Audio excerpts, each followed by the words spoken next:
Hello दोस्तों, मैं हूँ इवाश्री। Welcome to भौकालबाजी। तो चलिए जानते हैं फिल्मी गलियारों में क्या भौकालबाजी चल रही है।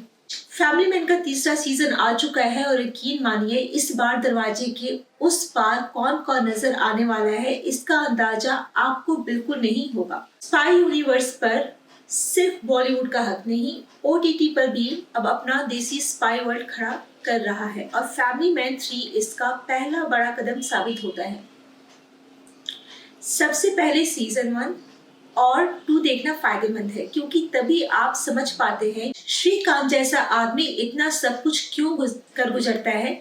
लेकिन अगर आपने नहीं देखा तब भी इस बार नई कहानी और नया विलेन आपको 90% ट्रैक पर रख देंगे। और हाँ, इस बार कोई एडल्ट सीन नहीं है, लेकिन गाली गलौज सीजन 2 से भी ज्यादा है। घर वाले सुन ले तो आप खुद फैमिली मैन से सीधे फैमिली प्रॉब्लम बन जाओगे। कहानी इस बार मुंबई दिल्ली से निकलकर पहुंची है नॉर्थ ईस्ट।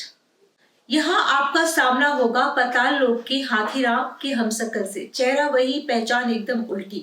बंदा कॉन्ट्रैक्ट किलर है और किसी को मारने वाला है, यह जानकर सीधे पीएमओ में भूचाल आ जाएगा।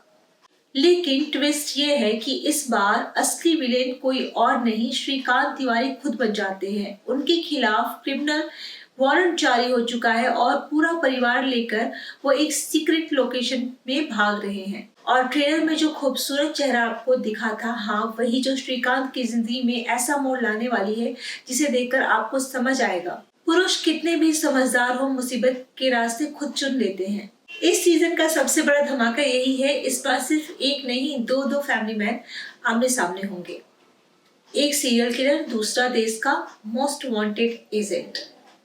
और जब दोनों एक ही इमोशनल कमजोरी में फंसते हैं तो कहानी का ट्विस्ट दिल तोड़ देगा। पहले एपिसोड के 30वें मिनट में ही जयदीप अलावत की धांसू एंट्री है। पहले एपिसोड में इन दोनों का आमना सामना होगा। दूसरे एपिसोड में ऐसा एक्शन सीक्वेंस जिसे राज डीके ने पहले कभी नहीं किया। और छठे एपिसोड में एक ऐसा सरप्राइज कैमियो जो इस शो को आधिकारिक रूप से देसी स्पाई यूनिवर्स में बदल देगा। हर एपिसोड के साथ ट्विस्ट आते रहते हैं, खासकर जयदीप से जुड़े हिस्सों में। इस बार कहानी का असली बोझ इन्हीं के कंधों पर है और उन्होंने सचमुच बाजाफाड़ परफॉर्मेंस दी है। कॉमेडी भी पूरी फॉर्म में है। मोस्ट वांटेड होने के बावजूद श्रीकांत और जीकी की नो फिल्टर बातचीत पेट पकड़कर हंसने पर मजबूर कर देगी। और हाँ, वो लोनावाला वाली शाम, इस बार उसके जवाब से आपके बच्चे भी हिल जाएंगे। एंडिंग उतनी ही अनप्रेडिक्टेबल है जितना कि क्रूर।